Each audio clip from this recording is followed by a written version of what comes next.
Welcome back. It's the Big Blue Banter, New York Giants football podcast. I'm Dan Schneier, joined as always my co-host Nick Colato. Recording part 3 and part 2 on the same day, but they won't be released. This is the Mailbag episode. If you enjoy, please hit that like button. It's going to take you 1.5 seconds. It's done wonders for us by me pushing this. So this eventually turned into a bit at this point, Nick. Like, I'm going to be asking for this like button a lot. Just help us out. Sure, that won't get annoying. Oh, it's going to get annoying. It's already annoying, but hit that like button. And I can't wait to see the comments complaining about this, even though it only takes 1.5 seconds of your time. And it's nice. And just do a nice thing for us. We'll do a nice thing for you, which is deliver more mailbag content with your questions answered. So let's get right into it, Nick, with Green Machine 99, who says, what do you think of the idea of signing Dak Prescott and assuming we have a high draft pick in the draft? So, for example, we have a bad year. We get a blue chip draft pick. We can get Will Johnson, the amazing corner, and sign Dak Prescott. If they did that, where would that put them in the NFC? It's hard to say. I have no idea how the NFC is going to look at that point. I think bringing in a Dak Prescott, though, would be excellent because he's a real, I would say, above average good starting quarterback who has this reputation of being a choker, if we're going to be real, which is a valid reputation at this point because he hasn't really won much in the NFL. But still, I believe in his skill set and I would love to get a blue chipper. But if there's a bunch of quarterbacks as well in this draft class and the Giants are picking, let's say, 4th or something, and the Giants have the opportunity to get that quarterback, I'd like to pursue that. But there's so much conjecture here because we have no idea what the situation is, but I'm open to anything this far out. It's a great question. I think Green Machine, Nick's right. It depends, I think, on our evaluation of the quarterback class, because if we have that high draft pick and we're in position to get a quarterback that we believe in, Nick and I, we're going to choose that route instead, because the signing Dak Prescott route means you're going to pay him probably a top 5, if not the highest paid quarterback contract. That's just how things work. It'll probably be top 3, maybe top 5. With that said, I'm not closed book to it because I think in general, he's a very, very underrated quarterback in the NFL by the majority of fans because of some interceptions he's thrown at bad times and because of no playoff success, which hasn't always been his fault. But what he brings to the table is oftentimes not really realized unless you're watching the tape. And it's anticipatory throwing. It's recognition of defenses, rotation, post-snap, recognition pre-snap, getting the ball out of his hands, putting it in spots, leading it. There's a reason he throws for 4,500 and 4,000 and 35 touchdowns, despite having one amazing receiver and not that much else. I know he has a good O-line, but it's because of anticipatory throwing. I promise you it's because of that. And that doesn't make him perfect. He throws picks when he shouldn't. He's been bad in bad spots. So I'm not all in on him by any means. But at this stage of it, I'm open to it. Let's just say that. I'm not all in, and I know you're not either, but I'm open to getting what I would consider an obvious upgrade at the quarterback position. Even though it would be costly, it's not like they're not paying for quarterback as is. They've just paid big for quarterback the last 2 years. It would just be another, 10, 12 million to the cap for what we think we both would consider a massive upgrade. I know not everyone agrees with that, but I think it's pretty obvious to us. So I'm open to it. But again, if we can draft someone, that's still the best option. Chris Gerard, I hope I'm saying that correctly, asks, do you think with the uncertainty at cornerback 2 and growing pains from a rookie slot that Bowen might use more 3 safety sets, especially earlier in the season? Maybe. I think it depends on matchups, though. Like, you can't just run 3 safeties out against some teams, depending on who their slot receiver is going to be and who they're going to match up in the slot. You're just not going to have enough speed or quickness at that position, in my mind, at least. Your thoughts? Yeah, big dime, big nickel. I think you're going to see that, but it's not just because there's a lack of faith in the cornerback 2 room. There's going to be that cornerback 2 out there. I think Drew Phillips will also be out there if he's healthy and ready to go, and it looks like that he is at this point, I want to say, after getting dinged up in training camp. But I still think you're going to see those 3 safeties out there, big dime, big nickel, and also because Tyler Nubin will likely be in it. All signs are pointing to him being the starter, and I think they do like Dane Belton. So getting your best secondary out there will more than likely include Dane Belton, but I don't think that's going to come at the expense of an outside cornerback. That guy's still going to be out there, or at the expense of Drew Phillips. I think it will more so be at the expense of the second linebacker. Great point. Vlado Kurik says, yes or no question. We still don't know how good Joe Sheen is as a drafter, but if he will be drafting as good as he is as a trader, is he then elite? Is he an elite? If he nails some of these draft picks like he has the trades, I've liked the trades that he has made. Now, the Darren Waller one takes a lot of shit. I've fully supported that trade, and I have no qualms about the fact that I did support the trade. If you were going to go all in, you had to go all in. So go all in, and it just did not work out. It blew up in their face, obviously. But I don't know if it makes them elite, but just hitting on certain picks would be nice at this point. And he's going to need to really hit on a lot of like picks, especially late picks, if Evan Neal, Josh Zudo, and Cordell Flott continue on the descending trajectory that it seems like they're on right now. I don't think that will continue being that negative. I think we're going to see some positive strides specifically from Neal. At least that's what I'm hoping, because it has been so negative at this point. But if those three are flops, it's going to be a lot that he's going to need to do to rectify that. I think it would be like a whole draft class of just absolute studs, and they all translate to success on the football field. Yeah, I think you're right. That leads us into this question from Michael Melendez, who says, with Neal back and presumably healthy to start the season, would you rather have him as the swing tackle or start trying to transition him to guard? I think we answered this one two podcasts ago. I would like to have him at tackle ideally, but I'm not kicking Jermaine Illuminor out. So then, yeah, I think you have to train him at guard if you want him to be one of your starters. Depends on how you value a 34-year-old Greg Van Roten and an Aaron Stinney. And it's a shitty place to be in right now for Evan Neal. Ideally, we want him to start at tackle, but I think you can't get rid of Jermaine Illuminor. So train him at guard, see where he's at, take it day by day, practice by practice, and just evaluate and consistently evaluate where he is physically, mentally, and all of that. Dane Metcalf has two questions, Nick. The first one's fun. If you could change the outcome of one major event in Game of Thrones, what would it be and why? For example, Ned goes to the wall, or Viper kills the mountain. Ooh, okay. Viper kills mountain is cool. Now this is I'm gonna go with Ned, I think, because I remember we watched some of Game of Thrones together, and Dan already had known what happened. And I remember saying to you and Diana, I was like, oh, yo, Ned, the main character, this guy's great. And you're like, oh, who's the main character? And I was like, oh, shit. I was like, it's Ned, right? And you guys like, oh, yeah, he's definitely the main character. And like, when you said, oh, who's the main character? I was like, oh, this guy's going to die. And he freaking died. I shouldn't have said that. God. Yeah, sorry, spoiler alert, right? Yeah, I kept the Jon Snow thing in good, though. You spoiled a lot, dude. You were a big spoiler. What did I spoil besides that? Dude, when the dragon died, you were like, oh, you know what that means? And I'm like, that could mean a lot. That could mean a lot, Dan. But what did it burning mean? down the ice wall? Yes, they could. Yes, a dragon could do that.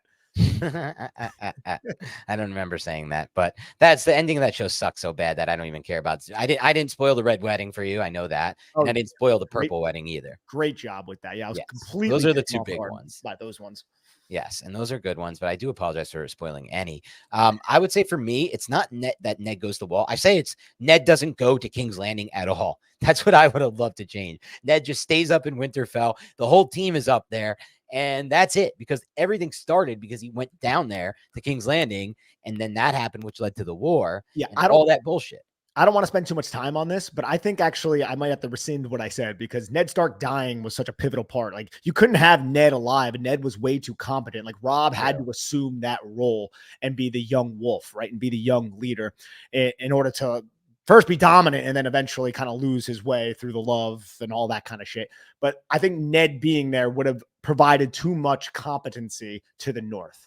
You know what I'm saying? Yeah, it would have changed the whole story. It wouldn't have been all the fun stuff. He had to die. And there had to be that bad blood between. There was already bad blood with the kid getting pushed out the window. Right. With the Lannisters, but that like Ned getting his head chopped off, you're like, all right.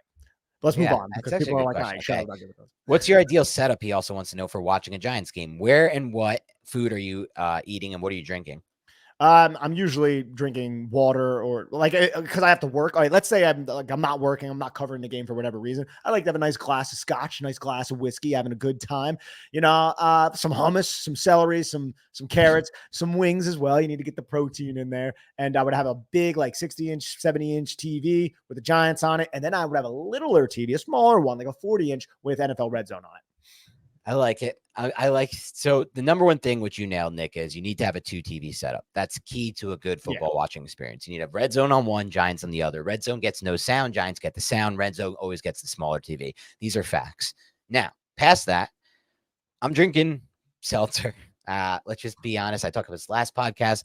The Andrew Huberman pod just killed my interest in alcohol unless I'm drinking socially with friends, weddings, things like that, going out. At home, I'm not going to drink. I'm just not interested in alcohol hurting my sleep and hurting my health. Now, if it wasn't for work, I'd probably enjoy a toke or two. I'll tell you that, because that's not as bad for my Tokey health. Stokey. Yeah, Yeah, maybe an edible, definitely but not bad. It's definitely not bad for your health. No, it's not good for your health, but it's not like alcohol. It's not as crazy bad. But I won't do that because we work. Nick and I work in this industry, so that won't happen. So it's just eating. And I like a good Italian deli sandwich, a chicken cutlet with prosciutto, sharp provolone, maybe a little broccoli rabe or roasted red peppers, something like that. But those things on a nice Italian bread, like semolina, if you can get it, is really freaking good. It's fat sandwich. Nick would never eat it. It's got so many carbs involved in it, but goddamn, is it good. So that's my go-to there. All right. Mike Spillane asks, do you think we can still add a vet corner or safety since Mills was cut? I feel like we have the money on hand to make a move, but maybe we're waiting for rosters to get trimmed. I think we are waiting for rosters to get trimmed to see what's out there. And we do have the money after the Mills cut and the Andrew Thomas restructure. So I think it's definitely possible. I think the Giants are in the market to find somebody. I'm just unsure if they have a bunch of like roster fringe guys that they believe in to some degree who may be tried to be slipped through the practice squad that they can then capitalize and use their waiver claim on them, like they did with Jason Pinnock back in 2022, who they really liked from the Jets coming out of Pitt. So I think they're probably going to be patient with it, but yeah, I think it's certainly something that can happen. 2023 Twitting says, what record they need to finish with before they start operating, and he means the Giants, like Howie Roseman and using a lot of void years. Cap, pandemics aside, it always goes up. Best to manipulate and compete once on the cusp. No? Yeah, I have no idea how many games they would have to win in order to do that. So I don't really have an answer to this. What about you?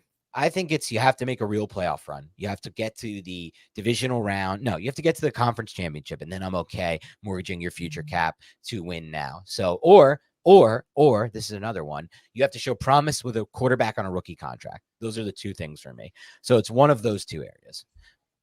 Hit That Snooze asks, if you were a general manager, how would you rank the importance of each position when it comes to drafting players and allocating money? If I was a general manager, how would I rank the importance of each position when it comes to drafting? Look, I'm a big believer in the trenches. I think having a star pass catcher, a star skilled position player on offense is a crucial part to a successful offense, but it all is going to come down to the quarterback, rushing the passer, protecting the passer, and trying to get a dominant wide receiver and a dominant secondary piece. Yeah, QB, O-line, D-line, wide receiver, corner. Those are the five. Brian Mooberry Pie 2637 asks, why do you think Daniel Jones has devolved from the guy who uncorked it and made plays downfield his rookie year to a check down artist? How can that be uncoached if it can? My opinion on this is a big point of contention, I think, or not point of contention. That's not the right phrase. It's a big misunderstanding, I should say, or opposite understanding. I'm trying to find the right term for this, of why Daniel Jones is who he is and what can he be and what's still his ceiling and why has he been struggling. A lot of people feel like it was the coaching from Jason Garrett that has led to what he is now. I believe otherwise. I think he was that guy in 2019 because Pat Shurmur simplified things for him. He had half-field system with half-field reads, high to low. Now, why can't you just run that again, right? Because NFL defensive coordinators got film on him, just like with Davis Mills and countless other examples who had good rookie seasons. You put concepts on tape, you keep running the same concepts as a quarterback, and they work for your rookie year. Then they adjust to it. They take them away, and that's the next step. What can you do when that is taken away? So I think the reality is, to me at least, more so he's not this player because teams saw the film, they took away the concepts that were working, and he hasn't been able to figure out consistently other concepts or how to read a field fully, a full field progression, go through it fast and consistently. And I think that's the bigger reason than just, they changed coordinators and these guys just don't understand Jones. No, I think it's more so the fact that he had over a 5% turnover worthy play rate in 2019. And they just wanted to restrict it. And that was a point of emphasis from Garrett. But it's not just Garrett. But I do think that certainly didn't help Daniel Jones. It's a lot of different things. But he turned the football over a lot in 2019, his rookie year. And I think you needed to mitigate that. And you know what? They did a decent job in doing that, right? And bringing that 5.5 or whatever it was number down. But guess what? In doing so, your offense became stale, predictable, and everything was basically within 5 yards of the line of scrimmage. So you need to find the balance there. Now I think it's more Daniel Jones is operating an offense with Brian Dable, and he's a little bit hesitant to actually pull the trigger because it's a little bit slow to see when those receivers are coming open, when he has an option right in front of him who could pick up 4, 5, 6 yards a yak. And is that some of that because of Jason Garrett? Maybe, sure. But I think it's also Daniel Jones being a little bit of a slower processor to see things actually unfold when they are down the football field, if that makes sense. I love a great deal as much as the next guy, but I'm not going to enter a parallel universe or go through some elaborate labyrinth just to save a few bucks. It has to be easy. No hoops, no BS. So when Mint Mobile said it was easy to get wireless for $15 a month with the purchase of a 3-month plan, I called them on it. Turns out, it really is that easy to get wireless for $15 a month. It's easy to switch to. The website has a good interface. I have a couple buddies who have recommended this to me. They speak highly of Mint Mobile. Get started. Go to mintmobile.com/BBB. That is 3 Bs. There you'll see that right now, all 3-month plans are only $15 a month, including the unlimited plan. Plans come with high-speed data and unlimited talk and text delivered on the nation's largest 5G network. You can use your own phone with any Mint Mobile plan and bring your phone number along with all your existing contacts. Find out how easy it is to switch to Mint Mobile and get 3 months of premium wireless service for $15 a month. To get this new customer offer and your new 3-month premium wireless plan for just $15 a month, go to mintmobile.com/BBB. That's mintmobile.com/BBB. 3 Bs, triple B. Cut your wireless bill to $15 a month at mintmobile.com/BBB. $45 upfront payment required, equivalent to $15 a month. New customers on first 3-month plan only. Speed slower above 40 gigabytes on unlimited plan. Additional taxes, fees, and restrictions apply. See Mint Mobile for details. You ever feel sluggish or out of focus? Are you stressed? Has your digestive system caused discomfort or flatulence like a certain co-host on this podcast during a live stream? If so, you should check out AG1. When I started drinking AG1 daily, I could feel a real difference in my daily health. I had more energy, I was better off at the gym, and I could focus on my work in a much more efficient manner. That's because AG1 is a foundational nutrition supplement that supports your body's universal needs like gut optimization, stress management, and immune support. Since 2010, AG1 has led the future of foundational nutrition, continuously refining their formula to create a smarter, better way to elevate your baseline health.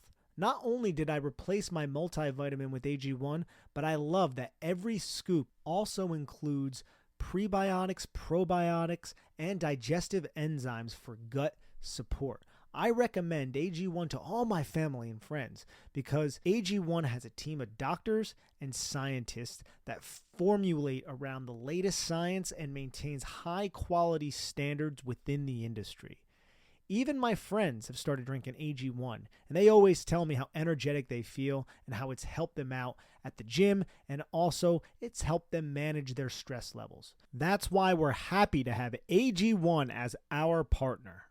If you want to take ownership of your health, it starts with AG1. Try AG1 and get a free 1-year supply of vitamin D3, K2, and 5 free AG1 travel packs when you first subscribe. Go to drinkag1.com/banter. That's drinkag1.com/banter to check it out. Our mental and physical well-being is of the utmost importance. Whether you're a world-class athlete or a podcaster like me, we all need to take that very seriously. That's why I'm excited that Unified Healing is sponsoring this episode of the Big Blue Banter podcast.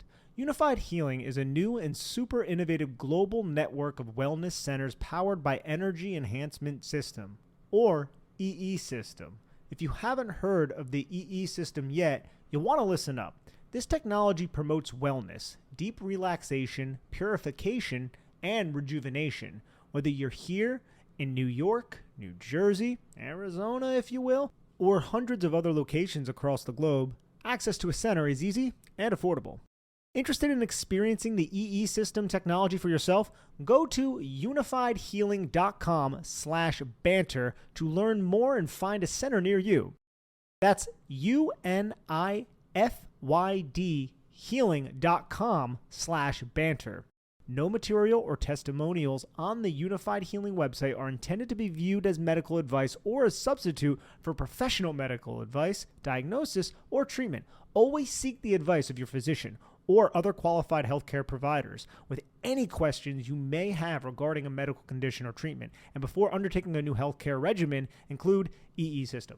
But to your point, Dan, eliminating certain play types that he was comfortable with obviously worked against him, but just knowing Joe Judge and Jason Garrett, they were very, very boring and conservative. Right. And I think they were hired to basically mitigate the risk of his turnover worthy play rate that he fumbled the football like all the time. Yeah. Remember that? And Like, they did a good job of that. You're right. It got down really low, his turnover worthy. It did, but like I would say it definitely also affected, I think, his propensity to throw the ball deep, but I also think he has slow eyes too. So there's like kind of a lot that goes into this question. Yeah, it's a loaded question. It's an interesting one. The next question comes from King Fleek. He says, the Giants are likely to be underdogs in every game weeks 2 to 8. I'm not so sure. They have the Redskins or the Commanders on that, but they probably, I mean, as of now, he might be right. Like, as far as just looking at the Vegas look ahead lines, they might actually be.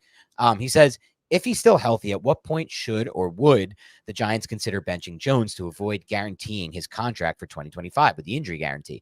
Is this something you evaluate at the bye week in week 11? I think you evaluate. I mean, I don't know how the Giants are going to evaluate this because I could see the Giants.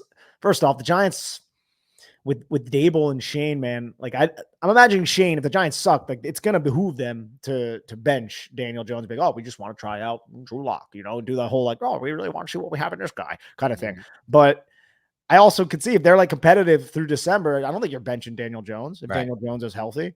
So I think you would have to really suck and like everything fall off and you're like 1 or 2-7 or something like that. That's when you start entertaining that.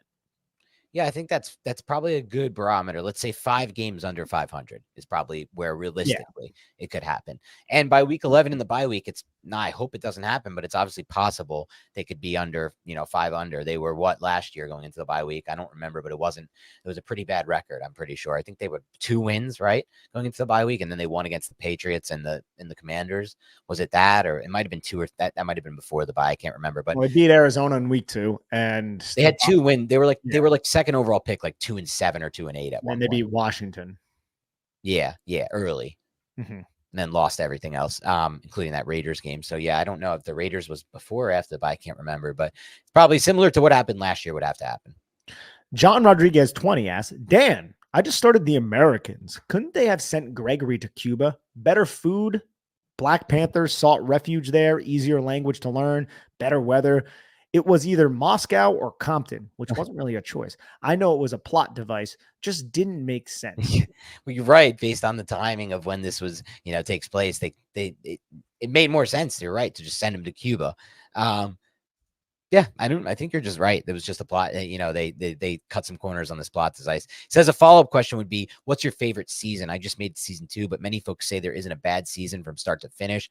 I would agree with what many folks say. I'm going to go with the last season, though. And the reason I say that is the finale of that series, in my opinion, is the best finale of any television series in the history of television relative to each series. It's not the best show ever, but it's the best finale. And I'm not going to spoil it because Nick hates spoilers, but I think there's a cap on how long something can be a spoiler. That's something we disagree on. Nick just wants open-ended. Like, you can't even talk about Star Wars episode 1, 2, 3 at this point, according to me. You can't say anything. It's just open-ended, but so I won't say anything, but I'll say this though. I should be watching the Americans. I know the brother of that main actress who's young. Oh, really? Holly Taylor. Yeah, I served. His brother was in the military with me. Holy shit. That's awesome. Yeah, he's a Jersey guy too. Well, he's Irish, but he moved to Jersey. Wow. When he was young. Of Paige? Is that who you're talking about? The brother of Paige? The brother of Holly Taylor, the actress. I have no idea what her name is. I don't watch that show. Was she from Scotch Plains? I don't know. I don't believe he was so. from. Yeah, okay. He was from I think Bergen County or that area. So I wouldn't be Scotch Plains. Okay. thoughts on the this is from Jay Ryder. Thoughts on the Dan Duggan report that Nick retweeted about Daniel Jones taking more reps on 11-11s this year, and the overall report of Brian Dable running a harder practice all around, more pads, longer practices, preseason reps upcoming.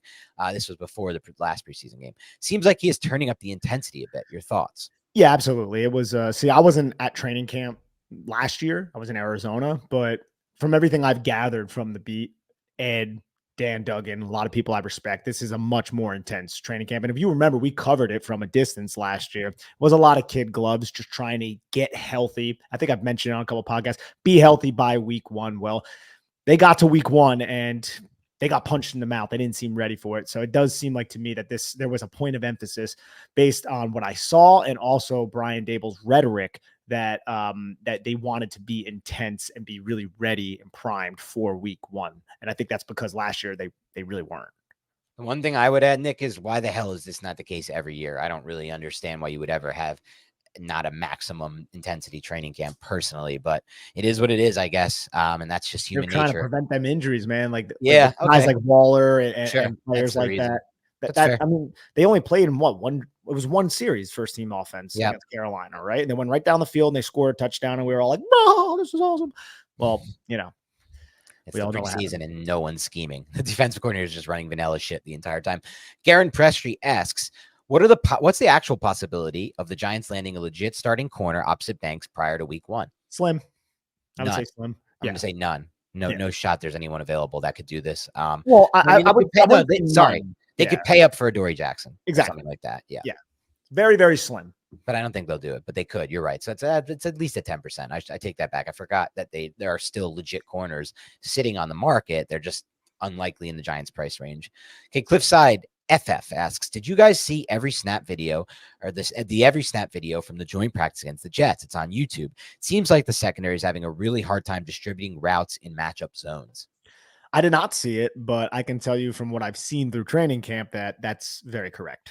There are a lot of blown coverages. There have been a lot of blown coverages. It's to be expected in a system like this that is so reliant on eyes with a bunch of young players in your secondary. And I wouldn't be shocked if that's something that's going to be exploitable about this team if the pass rush doesn't get home early in this season.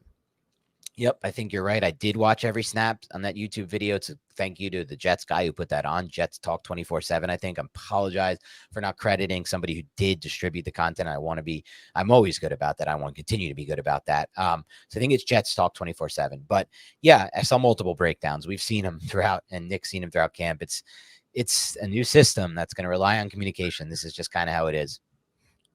We have Terab Nose asks, if this season goes poorly, do Dable and Shane survive? Just one, neither. I actually think both survive. So I think the Giants in the front office, John Mara said to them, you're good to go this season. Like, just don't embarrass me and don't Joe Judge me with your stupid ran and running the ball and victory formation on 3rd and long.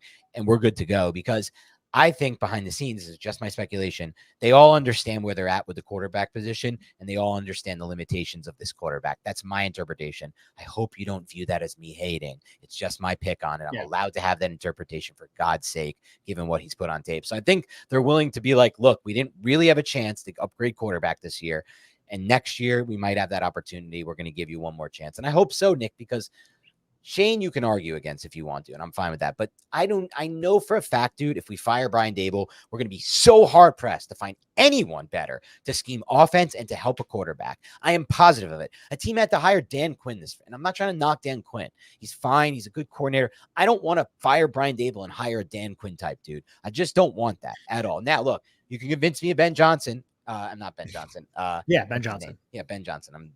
Forgot for a second, the Lions dude, and I'll be like, all right, I'm intrigued. The guy is a mastermind, but I'm good with just Dable, man. I really am, and I just hope he gets another chance. I think you're right, but I leave a little bit of room for Dable possibly getting canned if he loses the locker room and he lets his emotions get the best of him, which good Dable could. In terms of the emotions, he could lose his emotions. He's a very emotional guy. I don't think that will happen. I think you're right. They have a grace period to lose a little bit. Not ideal, but man, the New York media is relentless, dude, and this is a long season, so there is that too. You're 100% right. Okay, PL73 asks, when Evan Neal returns to practice, how do you think it should be handled? Illuminor was presumably signed as our starting guard who could kick outside to tackle if necessary. Do you think you should move back to guard so Neal can get the reps at right tackle, or is it just too late at this point? Yeah, we've touched on this. It's too late at this point. You roll with Illuminor, you let Illuminor lose that job, and then you just evaluate Evan Neal snap by snap, game by game, or practice by practice at this point. Evan Neal hasn't displayed anything to prove that he should be given the right tackle job over somebody who actually has some really competent tape with this offensive line coach who is anchoring down the right tackle position at the moment. You nailed it. Okay. Kelly, who knows ball, says guys like Brett Coleman and a few others felt that Malik Neighbors wasn't really a great X outside receiver. And that would limit him to being a really great wide receiver 2 or an elite slot guy. Seeing how Neighbors has done great with contested catches on the outside, like in the preseason, do you agree with Brett's evaluation? Not really. No. I can understand why Brett said that pre-draft because you didn't see a lot of Malik Neighbors with these exotic release packages outside of the numbers in limited space. You saw him as the number 2, the number 3, and 3-by-1 set. So I get where Brett Coleman is coming from there. But I've seen some release packages that have intrigued me. I think his just overall explosiveness off the line of scrimmage is something that is working into his favor. Is he an ideal X? Maybe not at this point, but I think he can develop into that. And I don't think the Giants are going to have an issue with employing his skill set on this offense, whether that be at the X, which we have seen in preseason so far, or at the slot or the 2 or the Z or whatever the hell you want to name it. Yeah, I said it during the pre-draft evaluation. My evaluation of Neighbors was he's going to win with that speed release no matter what. I think so far it's proven pretty correct. And it's not just the speed release. He's got some tricks of the trade, but it is a lot of that explosiveness and that quickness off the line of scrimmage. Now, that doesn't mean it's going to be perfect. I think some corners will be able to press him and knock him off his route, but we'll see. And I don't think that will preclude him from becoming a great X outside receiver. I think he's on that path. I agree. D Tasneem, I don't know what the hell it says. D Tasneem, a bunch of E's, says, and please correct me, slide in my DMs and let me know how dumb I am. Not Giants related, but what are your overall thoughts on the Dotson trade? So what he's referencing is Jahan Dotson, former first-round pick by the Washington Commanders, was just traded to the Philadelphia Eagles for like a 3 and a 5, and then they received a 3 and a 7 back. So they basically just jumped a 5 to a 7 in this trade and moved up in the 3rd round, which is insane at this point because Jahan Dotson's a stud. I don't care. Similar, it's similar to the DeAndre Swift trade that they made a year or 2 ago, and he helped them a lot. It's just what Howie does, man. I just don't understand this at all from Washington's standpoint. I don't know how they couldn't have gotten something similar from one of the 28 other teams who aren't in their own division, but some will say that they couldn't. I guess, man. I mean, he's under team control for another year or 2 on a rookie deal. Like, this is a valuable asset to have, even if you think he's a total bust. And the reality is he's not. He just was a malcontent supposedly at Washington camp. He didn't like his role. He was rotating out as the outside receiver. He felt like he deserved 100% of the snaps, the outside receiver. Cliff Kingsbury disagreed and they traded him. But again, why to Howie? Why is it always Howie Roseman? Why are you picking up the phone when this guy makes a call? That I don't understand. Why is Howie Roseman collecting former Penn State Nittany Lions who played in the NFC East? I don't know. Maybe because he sees them on tape and he knows that they have untapped talent. It's crazy. He's getting them for nothing. Not Barkley, but he's getting Dotson for nothing. Okay. Market Mike says, any chance the Giants end up with a top 5 pick and both Dable and Shane get to stay? We already answered that. Let's get to the next one. The Giants used their 1st-round pick on a position other than QB for whatever reason. What position group would you want it to be? Okay, there you go. Okay, so 1st-round pick on a position, not quarterback. Let's go with corner. Yeah, I want another corner, but I can be talked into defensive line. I can be talked into probably anything at this point, but other than running back. But yeah, and I'm gonna go corner. Corner for me as well. He also Alaka Flocka asks, what happens if both Daniel Jones and Drew Lock don't look good and both get to play this year? Do you think that Shane has any plan to make a trade for a quarterback? I don't. No. But it's also not week 6 right now, and we haven't seen both of those guys suck and Tommy DeVito go on another team's active roster because the Giants tried to slip them through waivers. So, like, if that happens later, I wouldn't be shocked if a team wanted to get rid of a backup quarterback and they took the risk on somebody that they liked. Do I think that's going to happen? No. But could it? Maybe, but I don't, because Daniel Jones has so much freaking money tied up into him. But it also depends. But where it gets interesting is if the Giants somehow are competitive, if they're winning games, Daniel Jones They benched him because he was terrible. Somehow they still won some games, and they have that injury guarantee. That factors into this. Drew Lock ends up getting hurt, or he ends up sucking. That's when it's like, what did the Giants do? They probably reach out to the team that claimed Tommy DeVito and say, right, get your ass back here, Tommy. I don't know. A lot of ifs there that I don't see any really happening. Yeah. And I know you're not saying you do either, Nick. But to answer your question, Flock of Flame. No, I don't think there's any quarterback. I mean, look, the Dobbs trade last year was something to keep in mind, but Dobbs was benched after the trade. Like, he didn't really work out. They went to Mullins, and in the past, God, this was another Eagles trade. The Eagles somehow pawned off Sam Bradford for a first-round pick, like right around this time. That was crazy. Just disgusting trade at the time. Just a total trade, you know what. So just I don't want the Giants to be the next team that gets trade, you know whated. Moonberry Pie asks, can you have covered it already, but can you explain the difference between Wink system and Shane Bowen's? I'll let you handle this, Nick, and let's keep it to a Spark Notes version. Yeah, Spark Notes version. Wink Martindale loves to blitz. Blitzed 45.4% of the snaps last year. The only coordinator who blitzed more was Brian Flores with the Vikings, whereas Shane Bowen blitzed, I think, 22% of the snaps, according to Pro Football Reference. And you also get a lot more man coverage, cover one, middle of the field closed in Wink Martindale's system, whereas in Shane Bowen's, it's much more split safeties. You're going to have cover four, quarters, a lot of pattern match type of principles. And then in terms of the defensive front, base personnel, you can say they're both 3-4. Bowen's going to roll out there with 3 and then have 4. Bowen will also use some 4-3 fronts, and Bowen also likes to use a lot of wide rushing angles on 3rd and 5, 3rd and 6 situations, which wasn't really what Wink Martindale did. Yeah, that's exactly right. Okay, next one is Max Weidenhorn, who says one of the Browns quarterbacks is going to get cut. It'll be DTR or Huntley. Can you see the Giants going after one? I'm just going to quickly say no interest, no value, no point. They don't know the system. I have zero interest in adding one of these guys to the active roster. I agree. Yeah. Mikey Glover asks, if Andrew Thomas went down, would you rather see a lineup with Evan Neal at left tackle where he played his last season of college football, or a lineup where Jermaine Oluminor shifts to left tackle and Neal goes back to right tackle? Thanks, guys. I'd rather see Neal at left tackle. I agree. You? Yeah. Yep. Okay, Giuseppe Chimino says, I'm looking forward to our week 1 matchup. What is the Vikings defense all about, and how can we attack them? How can our defense take advantage of a Sam Darnold-led offense? Good question.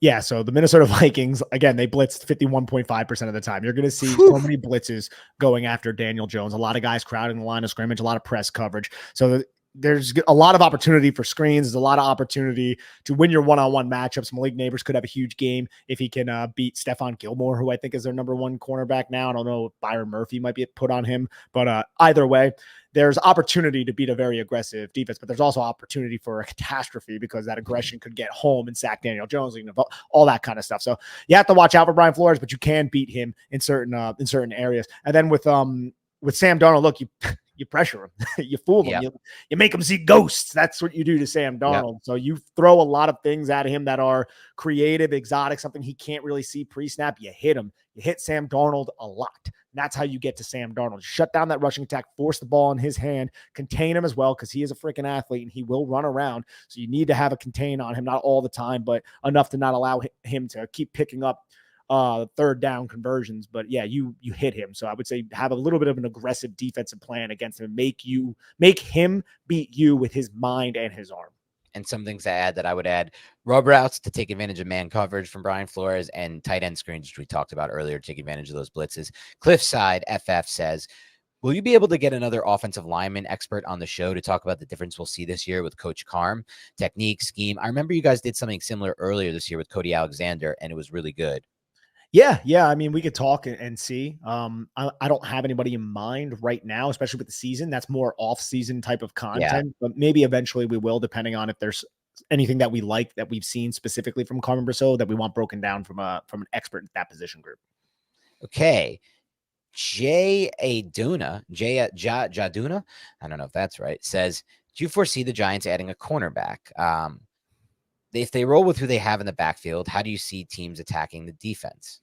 We already asked stuff like this. Yeah. I do think the Giants are going to add a cornerback, and with attacking the defense, look, there are a bunch of different ways. If they can stop the Giants pass rush where you can just get burnt, I think you're going to have a lot of different types of bunches and stacks with releases that are attempting to cause miscommunications on the back end. You're going to see a lot of things of that nature from the offense trying to take advantage of responsibilities post-snap from those secondary pieces that will hopefully lead to blown coverages for the defense. Hopeful, of course, in the offensive perspective, not in ours. David Goodman, a longtime listener to the show, says the Giants in the 80s drafted William Roberts to play left tackle where he failed. They moved him to guard and he became a Pro Bowl player there. Do you think Evan Neal can follow this path like I think he can? And why do you think they haven't changed his position yet? I think they're just kind of working him back into the lineup. And I do think it's possible that that can happen. Yes, because we've seen it at a Power 5 school. So I think it's possible, but I don't necessarily think it would happen. I'm just hoping he can be an adequate guard at this point. And then I'll get greedy once that happens. Chris, no longer in St. Pete, asked, do you see JMS as a no-brainer starter for week 1, or could they consider another option? No, I think he's a no-brainer starter week 1 if he's healthy. Okay. S. Jones, I'm with you on that, by the way. I think he's a no-brainer from a communication standpoint. They want him out there. S. Jones 71 says, force rank your ideal QB traits. You can only rank the following: arm talent, pre-post snap processing, mobility, accuracy, and durability. You only get one that can be elite. One would have to be great. One would have to be average. One would have to be below average, and one would have to be poor. This is a great question. This is, and arm talent and accuracy do kind of go together. So I'm going to go arm talent as elite. Pre-post, great, mobility, average. Oh God, man, the durability thing is like, I don't want the durability to be below average, but man, like, and then the accuracy poor because arm talent kind of ends up swallowing that whole. What about you, Dan? This is a great question. It is. I really like how it's framed. I'll say my ideal thing would be the elite would be the pre and post snap processing. I think that's the number one thing. The great would be, this is tough. Arm talent. It can't be. No. I'll go great. I can't have below average durability though. I'll go great durability. You just need it. It's like so underrated availability. 100%. So it has to be at least great. Average. So last for me is going to poor is going to be mobility. So I think you can win with great pre and post. It's the only one you can win with being poor, I think, out of all these. For average and below average, my two I have left, I have to either do arm talent or accuracy. I can't do below average arm talent though. I have to do average arm talent. Below average accuracy feels so bad. Or no, mobility. I did mobility as the last. Shit. This is a tough question. I'll do what I said there. I'll do arm talent average, below average accuracy, I guess. This doesn't feel great. Brian Porras asks, are y'all comfortable that we won't have opposing defenses laughing at our play action attempts again this year? It seems we need better run blocking and consistent running back production to prevent a repeat of this. Yeah, you need better run blocking and run scheme, and I think they can get that this year. So I also don't at all agree with you about defenses laughing at our play action attempts that last year. I don't think that, to me, I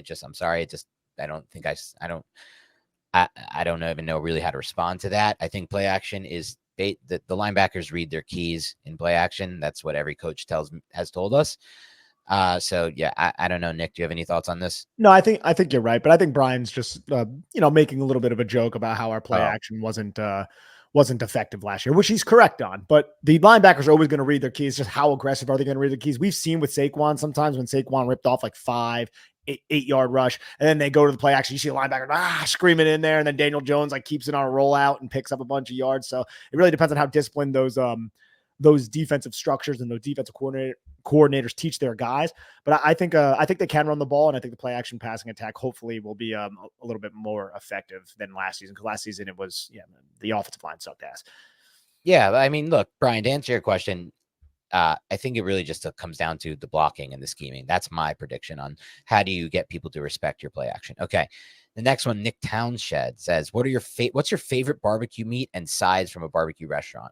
My favorite meat would be brisket. Sides, if I'm going to a restaurant, I like potato salad. I like mac and cheese is good. And then I don't really know. I kind of like grits, but I don't think that's a side at a barbecue place. That's much more of a Southern thing. So I don't know if that would count, but it's a unique thing that I picked up when I was living in the South. I was like, oh shit, these grits are pretty damn good. You throw some cheese in there. You're like, oh, surprised you eat grits, Nick, knowing your health situation. Hey man, you gotta splurge sometimes. Yeah, that is a splurge for you. Grits cannot. I don't know what it's. I don't even know what's in grits. I like them. I just assume it can't be good for you just because based on how they taste. But I do like grits. I think that's more of a like Southern Cajun type of thing. So I think I that's don't know fair. if it's Cajun. It's Southern, but Maybe just Southern. No, not Cajun. That was a bad word. Favorite barbecue meat for me is actually brisket burnt ends. The burnt ends in brisket I think are the best. Okay. Sides, I'm going to go with German potato salad, not the mayo based, the vinegar based one, which I think you'd be on board with, Nick. I'm going to go with good baked beans, especially the baked beans that have that smoky flavor and the sauce and the brisket burnt ends in the baked beans. How did I forget that? The baked beans. Oh, the baked beans are freaking the best. Good. Yes. Yeah. So baked beans, potato salad, and I guess mac and cheese. I'm not really huge on mac and cheese, but I'm not huge on mac and cheese as someone who really doesn't do that well with dairy, but does good enough, but not well enough, but not where I want to be. Would you say you're elite with dairy, good, above average, average, below average, or poor with dairy? You're below average and below average, I would say. Not quite below average, but not great. I mean, I can still do it. It's just it leads to some issues in the morning. Not issues, just not pleasantries. And we've already gone with too much information there. But my last side is going to be cornbread. A good cornbread from a barbecue place. All right, last question. Wrapping up here. Fundy, give me your top 3 movies of all time. Oh, geez. Top 3 movies. That's so difficult. So hard. Yeah, I think like I'm just gonna go with The Godfather. Departed might be up there. Like a lot of like war movies as well from when I was a kid. Gettysburg was a big one I watched a lot. I was a big Civil War guy as a 7-year-old because my dad was really into that. So yeah, but I could probably go on forever, and I know we're pressed on time. But what are yours? What comes to your mind? It's a great question, and I think there's different ways to answer it. As far as like what my favorite movie on a first watch would be. Movie, by the way. Oh, you loved, I know. Or how about Team America? That's amazing. Team America is amazing. Team America is such a good movie, dude. Yeah, I like it even more than the South Park movie. Have you seen the one? I think I asked you this already once. You've obviously seen Basketball, which is amazing. Yeah. Have you seen the porn movie they did? No, I don't think I have. I can't believe you haven't seen that. I know. It's the first movie, and Orgasmo. That's what it's called, Orgasmo. It is so freaking funny. You should watch Orgasmo when you get a chance. If you get a little edible in the game, and especially knowing how much you like their humor, Trey Parker, Matt Stone. But for me, I'm gonna go with this. There's different movies I can say are the best or my favorite. I'm just gonna go with the ones I've seen the most. That's what I think is the fairest evaluation of what a top movie would be. So I'm gonna group 2 together so I can get an extra one. I'm gonna say Happy Gilmore, Billy Madison, 1-2 or 1-1. Just counting that as 1 for some reason. I'm making my own rules. Rounders. That's another one for me. I've seen both of those movies over 50 times each. Or all 3 of those movies over 50 times Goodfellas. each. Goodfellas would probably be the next one. But I'm trying to think if I've seen a movie more than Goodfellas. You know what movie I've seen a million times, even though it's probably not considered anywhere near this ranking?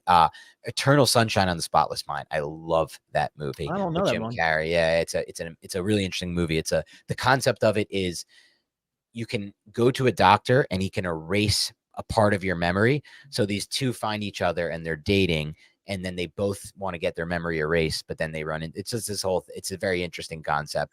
And one guy is trying to go back through his memory to try to find her. It's Jim Carrey. Look amazing. At Dan, soft-hearted Dan over here. Well, it's not that. It's a deep movie. It's I guess soft, deep-hearted. I don't know.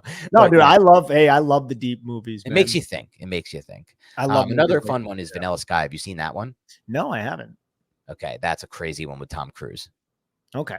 And dude, I could actually do like podcasts on movies. So like I'm not like a huge movie guy, but the movies that I watch, you're into. Like, I watch and like I break down. I love breaking down movies and skits and comedy specials and things like that. All right, we'll wrap there. Thank you so much for tuning in. Please hit like, subscribe. We'll talk to you soon. Have a great rest of your week.